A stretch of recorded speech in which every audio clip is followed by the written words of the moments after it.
उत्सव अर्थात उत्साह। तो आज जो बाबा का वरदान हम बच्चों को मिला है कि उत्साह में रहने से और सर्व को उत्साह दिलाने से कितने फायदे होते हैं वो बाबा ने बताया। स्व उन्नति के लिए सबसे पहले हमें उत्साह चाहिए। अगर उत्साह होगा, उमंग होगा, तो सदैव हमारी चढ़ती कला होती रहेगी। ज्ञान और योग है, परंतु अगर आगे बढ़ने का उत्साह नहीं है तो हमारे जीवन में परिवर्तन नहीं आ सकता है।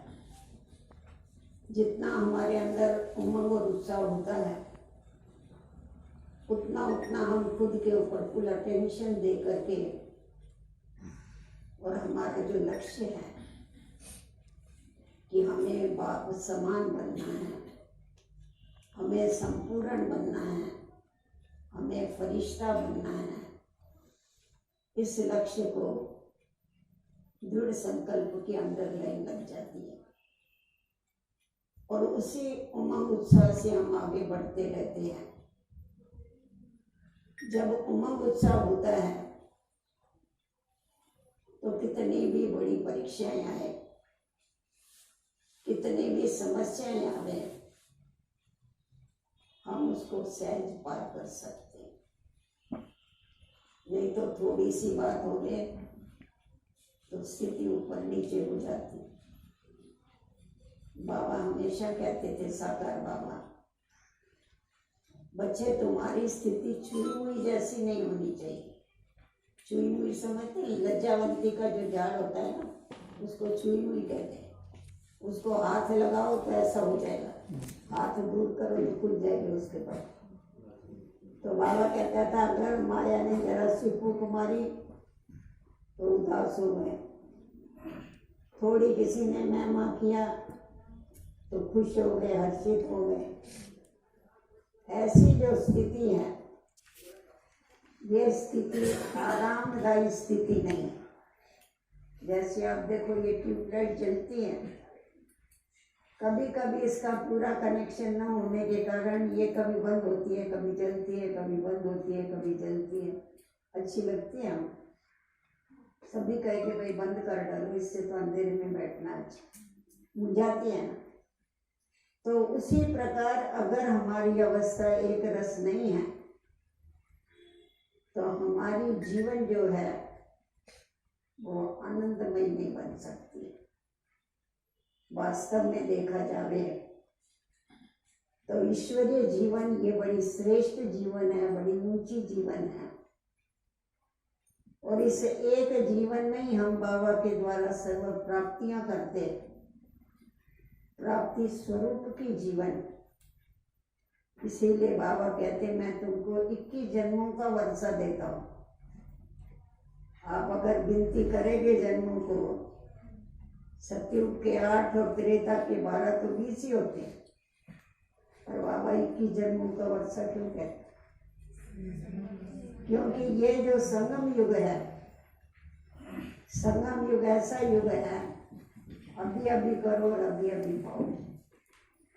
हम जैसा करते हैं वैसा हमको यहाँ पर ही मिलता है। इसीलिए हमें हमेशा आगे बढ़ने का उमंग चाहिए, उत्साह चाहिए। सेवाएं करने का भी हमें उमंग उत्साह चाहिए, परंतु सबसे पहले स्व उन्नति का उमंग उत्साह चाहिए कि मुझे परिवर्तन होना है। ये कौन कर सकता है? उमंग उत्साह उसको ही बना रहता है जो सदैव सी फादर और फॉलो फादर करता है, जिसके आगे बाबा के बगैर और कोई भी खड़ा नहीं रहता, सदैव बाबा को देखता है और बाबा को फॉलो करता है। क्योंकि हमारी ये ह्यूमन रेस चल रही है, तो रेस में जब दौड़ा जाता है तो दौड़ने वाले हमेशा क्या करते हैं? उनका लक्ष्य, उनको जहां तक पहुंचना है वहां पर ही होता है। हमेशा अटेंशन दे करके उसकी तरफ देखते हुए वो दौड़ते रहते हैं। अगर समझो इधर देखा उधर देखा तो उसमें क्या हो जाता है, स्पीड कम हो जाती है, कभी गिर भी जाते। तो उसी प्रकार बाबा ने हम बच्चों को ये पाठ पक्का कराया है, बच्चे स्वदर्शन और स्वचिंतन करो। स्वदर्शन चक्र माना ये नहीं कि ये जन्म गिनती करते रहो तुम सतयुग में कितने हैं, त्रेता में कितने हैं। स्वदर्शन अर्थात मैं जो आत्मा हूँ, मैं कौन सी कैटेगरी की आत्मा हूँ, इस समय मुझे आत्मा की क्या स्टेज है, मुझे कौन सी स्टेज को प्राप्त करना है। क्योंकि ये जो चढ़ाई है ये बड़ी ऊंची चढ़ाई है। इसीलिए बाबा कहते थे देखो बच्चे, पहाड़ी के ऊपर जब ट्रेन चलती है ना, तभी उसको 2 इंजन लगाने पड़ते हैं, एक इंजन उसको खींच नहीं सकता है। तो इसीलिए तुम्हारे को बाप और दादा ये 2 इंजन लगे हुए हैं जो तुमको ऊपर खींच करके लेकर के जाते हैं, लक्ष्य तक पहुंचाते हैं। तो हमेशा कहा जाता है चढ़े तो चाखे वैकुंठ रस, गिरे तो चकनाचूर।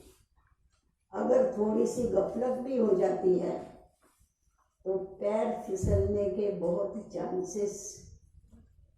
इसीलिए हमारे को हमेशा बहुत अटेंशन दे करके और इस ईश्वरीय मार्ग के ऊपर चलना है, क्योंकि माया को भाता नहीं है। हम ईश्वर का बंदे हैं, तो भगवान को तो हम भा गए, वो भी हमारे को भा गया, उसने हमको अपना बना लिया, परंतु माया की हालत बेचारी की बहुत खराब। अब ये तो समझने की बात है, जिसके हम आधा कल्प के ग्राहक थे उसको छोड़ करके हमने अभी ईश्वर से माल खरीद करना चालू कर दिया, उसको कैसा सहन होगा बताओ। आज कोई किसी का पुराना ग्राहक होता है और वो उस दुकानदार को छोड़ के दूसरे दुकान पर चला जाता है तो उसकी जान ऊपर नीचे हो जाती है। उसको बुलाता रहेगा, अरे काय को जाता है भाई, इधर आ, तू तो मेरा पुराना ग्राहक है, सामान ले जा, पैसा नहीं देगा तो भी चलेगा, लेके जा। वो उसके पीछे पड़ेगा। तो माया भी हमारे पीछे पड़ती रहती है, भागती रहती है, दौड़ती रहती है कि कहाँ चांस मिले और इनको मैं फटका मारूं, अपने हाथ में करूं। इसीलिए बहुत सावधानी से चलना है। सावधानी से चलने के लिए सदैव हमें क्या करना है, कभी भी परदर्शन नहीं करना। उमा उत्साह उसका कम होता है जिसको परदर्शन की आदत, परचिंतन का संस्कार है, उसका उमा उत्साह कम होता है। क्योंकि परचिंतन तब होता है, परदर्शन तब होता है जब हमारी दोष दृष्टि होती है। अगर हमारी दृष्टि जो है वो गुणग्राही है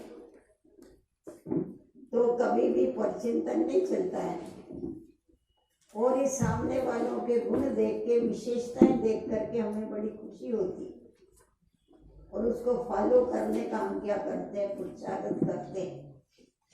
इसीलिए कहा जाता है, अगर और हम देखते हैं, जब हम औरों के गुण देखते हैं तो उनके लिए हमारे अंदर आत्मिक स्नेह जागृत होता है, उसके लिए हमारे को खुशी की प्राप्ति होती है। परंतु अगर किसी का अवगुण देखते हैं तो नफरत पैदा होती है, हमारी खुशी गायब हो जाती है। सामने वाले को कोई नुकसान नहीं होता है, नुकसान मेरे को होता है। तो ज्ञान का मतलब क्या है, समझ। ये समझ नहीं है जो खुद को नुकसान करता रहे, हमारी सदैव कमाई होती रहे, फायदा होता ही रहे जीवन में, हमें ये देखना। इसलिए कहा जाता है, अगर आपको हर्षित मुख बनना है तो आपको हंसमुखी बनना पड़ेगा।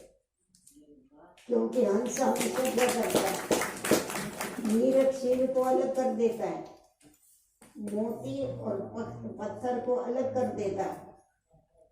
तो उसी प्रकार गुण और अवगुण ये सब में है, परंतु हमें हंसमुखी बन करके औरों में से गुण उठाने हैं, और गुण उठा करके हमें सर्वगुण संपन्न बनना है।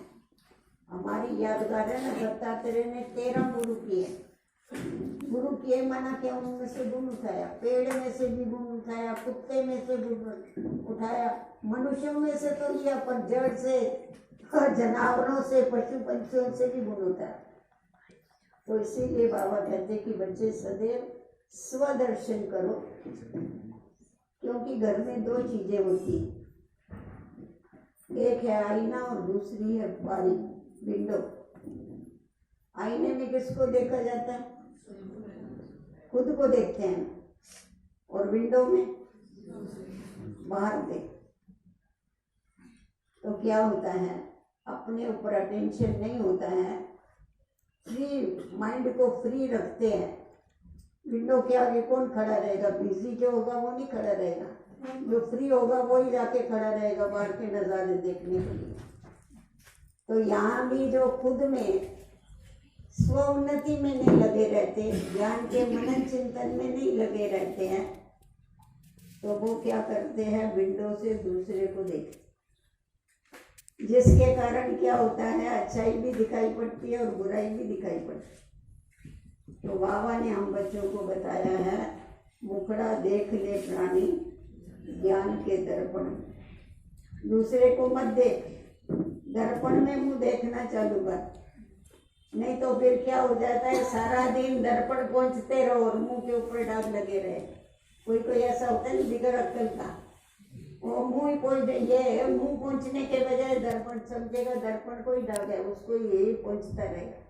तो वैसा दूसरे को देख के दूसरे को सुधारने की कोशिश करने के बजाय खुद को हमें परिवर्तन करना है। तो अगर हमको विन करना है रेस में, तो उसके लिए क्या करना पड़ेगा, उसके लिए हमें स्व का दर्शन करना पड़ेगा और स्व चिंतन करना पड़ेगा। स्व चिंतन करने वाले ही परमात्म चिंतन कर सकते हैं, परमात्म चिंतन करने वाले ही ज्ञान का चिंतन करते हैं, और ज्ञान का चिंतन करने वाले ही सबके लिए शुभ चिंतक बन सकते हैं। इसीलिए ज़्यादा से ज़्यादा समय हमारा स्वचिंतन में जाए, ईश्वरीय चिंतन में जाए, ज्ञान के मनन चिंतन में जाए, और सारे विश्व के लिए शुभ चिंतक बन करके सर्व को हम साकाश देते रहे, तभी हम बाबा के समान जल्दी से जल्दी बन सकते। तो बाबा ने ये जो बताया कि स्व के प्रति उत्साह, तो हम अपने को देखने के कारण, खुद को चेक करने के कारण अपने में परिवर्तन लाने का जो उत्साह है वो हमेशा बना रहता है। एक बार अव्यक्त बाबा की बड़ी सुंदर मुरली चली, बाबा की तो सब बहुत अच्छी मुरलियाँ होती है, उसमें कोई शक नहीं, परंतु एक बार बाबा ने ये बताया कि ईश्वरीय मार्ग पर चलने के लिए हिम्मत चाहिए। वैसे भी हम सब समझते हैं किस किस बात में हिम्मत चाहिए। तो बाबा ने कहा ये ईश्वरीय ज्ञान जो है ये सत्य ज्ञान है, ये औरों को देने के लिए हिम्मत चाहिए, निर्भयता चाहिए। अगर निर्भय नहीं होंगे तो किसी को भी ज्ञान सुनाने में डरते रहेंगे, अरे हम इनको बोलेंगे गीता का भगवान शिव है, ये हमारे साथ लड़ेंगे तो नहीं, क्योंकि हमारा एकदम विसंगत है। लोगों की जो मान्यताएं हैं, शास्त्रों की जो मान्यता है उससे एकदम अलग है बाबा का ज्ञान। बहुत लोग बोलते हैं ना तुम्हारा ज्ञान ही अलग है, अरे अलग है इसीलिए तो भगवान आए हैं, अगर वो ही सुनाना था तो उसको आने की क्या जरूरत, वो तो हम सुन रहे थे, पढ़ रहे थे, उसको आने की दरकार नहीं। तो बाबा ने बताया कि सत्य ज्ञान औरों को देने के लिए निर्भय बनने की आवश्यकता है। वो तो ठीक है, परंतु खुद के संस्कारों को परिवर्तन करने के लिए भी निर्भयता चाहिए। अगर निर्भयता नहीं होगी तुम्हारे अंदर तो डरते रहेंगे, मेरा ये संस्कार तो नहीं चेंज हो सकता है, ये तो मुझे बहुत सताता है, ये मुझे बहुत हैरान करता है, तो संस्कार और ही तुम्हारा पक्का होता जाएगा। परंतु अगर तुम निर्भय होकर के काली का रूप लेकर के उस संस्कार के ऊपर विजय प्राप्त करेंगे तो सहज हो जाएगा। आज भी बाबा ने कहा ना, उमंग उत्साह होगा तो ये जो संस्कारों का टक्कर है ये हमेशा के लिए बंद हो जाए। इसमें मार्जिन ही नहीं रहेगी बिल्कुल। और उसके साथ साथ बाबा ने ये भी बताया कि खुद के संस्कारों के लिए भी निर्भय बनना है, औरों के संस्कारों को चेंज करने के लिए भी निर्भय बनना। अगर औरों को आज किसी को भी समझाने से कोई समझता नहीं, क्योंकि सब बहुत समझदार हो गए, तो इसीलिए उनको क्या करना है, तुम्हें डरो मत। सत्य ज्ञान जो है वो देने में कभी डरना नहीं चाहिए, उनको उनका दर्शन कराने में डरना नहीं चाहिए। आप प्रेम से, स्नेह से, आज बाबा देखो हमारे को कितनी शिक्षाएं देता है, कितनी समझाने देता है, परंतु समझाने के साथ साथ प्यार भी इतना ही करता है। बाबा हमको बंदर कहता है, हम बड़े खुश होते हैं, अरे हम बंदर थे, बाबा सच्चा बात बोलता है, बोलता है नहीं बोलता है। किसी को अगर किसी को यहाँ कोई बंदर बोले तो कोई सुनेगा? बाबा बोलता है तो आप तो बहुत खुश होते हैं। आप बाबा बोलता है मैं बंदर से बंदर लायक बनाता हूँ, हम कहते हैं हाँ सच्ची बात। अरे तुम उल्लू बन गए थे, हम कहते हैं हाँ सचमुच बाबा हम तो उल्लू बन गए। तो बाबा के बोल हमको क्यों मीठे लगते हैं? क्योंकि बाबा का हमारे साथ रूहानी और जिगरी प्यार है। तो उसी प्रकार हमको सामने वाले को अगर सुधारना है तो हमारा अगर वो रूहानी प्यार होगा तो हमारी शिक्षा उसको कभी भी खराब नहीं लगेगी। मम्मा की यही तो बहुत बड़ी कला थी। जिस समय पर, क्योंकि 350 भाई बहन रहते थे, आप लोग समझ सकते हैं, हर एक के संस्कार अलग अलग, हर एक के विचार अलग अलग। कहाँ कहाँ की बाबा कहता था ये वन की काठी है, काठी माना लकड़ी। ये सारी दुनिया जंगल है ना, कहाँ कहाँ से ये काठियाँ, ये कौन कौन से झाड़ के, सबके संस्कार अपने अपने, तो वो संस्कार तो टकराते थे। फिर कोई डिस्टर्ब होके, बाबा के पास तो कोई नहीं जाता था, मम्मा के पास जाते थे, माँ के पास ही जाते हैं ना बच्चे। तो मम्मा को जाके बताएंगे, मम्मा फलाने ने ना मेरे साथ ये किया, ये किया, ये किया। मम्मा सारा बहुत प्रेम से सुन के देती थी, कुछ नहीं बोलती थी। उसका वो ऐसा करता है, वो ऐसा करता है, वो ऐसा करता है, सुन के ले। फिर वो सारा बोल के पूरा हो जाएगा, फिर मम्मा बोलेगी अच्छा अब ये तुमने बताया वो ऐसा ऐसा करता है, उसके ये संस्कार है, उसमें कोई विशेषता है, कोई गुण है? अरे मम्मा उसमें बहुत गुण है, ये भी गुण है, ये भी गुण है, ये भी। वो जो उसको बुखार चढ़ा हुआ होता था ना, वहाँ पे उतर जाता। फिर मम्मा बोलती थी अच्छा मैं उसको बता देगी, फिर उसको समझा देगी। फिर उसको बुलाएगी, कभी उसी समय नहीं बुलाएगी, फिर कभी बुलाएगी फुर्सत के समय, फिर बुला करके उसको पहले तो क्लोरोफॉर्म सुंघाएगी, उसकी महिमा करेगी, तेरे में ये विशेषता है, ये विशेषता है, ये विशेषताओं का क्लोरोफॉर्म दे करके पीछे ऑपरेशन करती।